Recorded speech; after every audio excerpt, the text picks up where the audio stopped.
2027 का चुनाव बस अब से कुछ ही महीनों बाद होना है, लेकिन यूपी की राजनीति में एक सवाल तेजी से आकार ले रहा है। क्या चंद्रशेखर आजाद 2027 में अखिलेश यादव के साथ जाएंगे या मायावती के साथ? और इससे भी बड़ा सवाल यह है कि क्या यूपी की दलित राजनीति में अब नया केंद्र बनने की कोशिश शुरू हो चुकी है। नगीना से सांसद बनने के बाद चंद्रशेखर आजाद का राजनीतिक कद लगातार बढ़ा है। 2024 के लोकसभा चुनाव में उन्होंने न सिर्फ जीत दर्ज की, बल्कि ये संदेश भी दिया कि पश्चिमी यूपी में दलित वोटों का एक हिस्सा अब नए नेतृत्व की तलाश में है। और यही वजह है कि 2027 विधानसभा चुनाव से पहले उनके हर बयान को राजनीतिक नजरिए से देखा जा रहा है। हाल ही में दिए गए इंटरव्यू में चंद्रशेखर आजाद ने मायावती और बसपा को लेकर बेहद नरम रुख दिखाया है।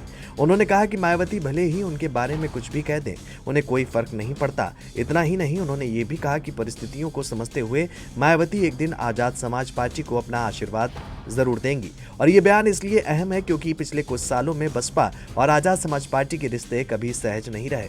दूसरी तरफ चंद्रशेखर आजाद ने समाजवादी पार्टी को लेकर भी दरवाजा बंद नहीं किया है। उन्होंने साफ कहा कि उन्होंने अपने घर में बड़ा दरवाजा लगवाया है ताकि कोई भी नेता आए तो उसे असहज महसूस ना हो। ये बयान सीधे तौर पर गठबंधन राजनीति की ओर इशारा करता है। हालांकि उन्होंने अखिलेश यादव पर भी तंज कस दिया और याद दिलाया कि 2024 में बीजेपी को हराने के लिए उन्होंने नगीना सीट मांगी थी, लेकिन बात नहीं बनी। यहीं से 2027 की राजनीति दिलचस्प हो जाती है। अगर चंद्रशेखर आजाद मायावती के साथ जाते हैं तो ये दलित वोटों के पुनर्गठन की कोशिश हो सकती है। बसपा का कोर जाटव वोट बैंक आज भी उनके साथ माना जाता है, लेकिन पिछले कुछ चुनाव में उनका वोट प्रतिशत और सीटें लगातार घटी हैं। ऐसे में चंद्रशेखर जैसे युवा दलित चेहरे का साथ बसपा के लिए नई ऊर्जा ला सकता है। लेकिन दूसरी तस्वीर भी है। 2024 के लोकसभा चुनाव में समाजवादी पार्टी और कांग्रेस गठबंधन ने बेहतर प्रदर्शन किया। पीडी यानी कि पिछड़ा, दलित और अल्पसंख्यक फार्मूले को लेकर अखिलेश यादव लगातार काम कर रहे हैं।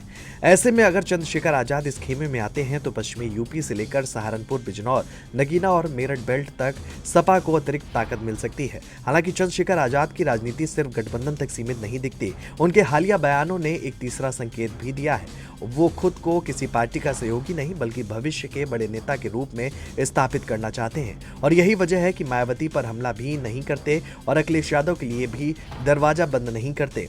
राजनीतिक जानकारों का मानना है कि 2027 में चंद्रशेखर की भूमिका सीटों से ज्यादा नैरेटिव की होगी। अगर वे अकेले लड़ते हैं तो दलित वोटों का नया ध्रुवीकरण देखने को मिल सकता है। अगर बसपा के साथ जाते हैं तो दलित राजनीति को नया आकार मिल सकता है। और अगर सपा के साथ समझौता होता है तो पीडीए समीकरण को बड़ी मजबूती मिल सकती है। फिलहाल इतना तो तय है कि चंद्रशेखर आजाद ने अपने विकल्प खुले रखे हैं। ना उन्होंने मायावती से दूरी बनाई है और ना अखिलेश यादव से रिश्तों के सारे दरवाजे बंद किए हैं। लेकिन जैसे जैसे 2027 करीब आएगा, उन पर फैसला लेने का दबाव भी बढ़ेगा। अब सबसे बड़ा सवाल यही है कि 2027 में चंद्रशेखर आजाद दलित राजनीति के नए केंद्र बनेंगे या फिर अखिलेश और मायावती में से किसी एक के साथ जाकर यूपी की सत्ता की लड़ाई में बड़ा दांव खेलेंगे।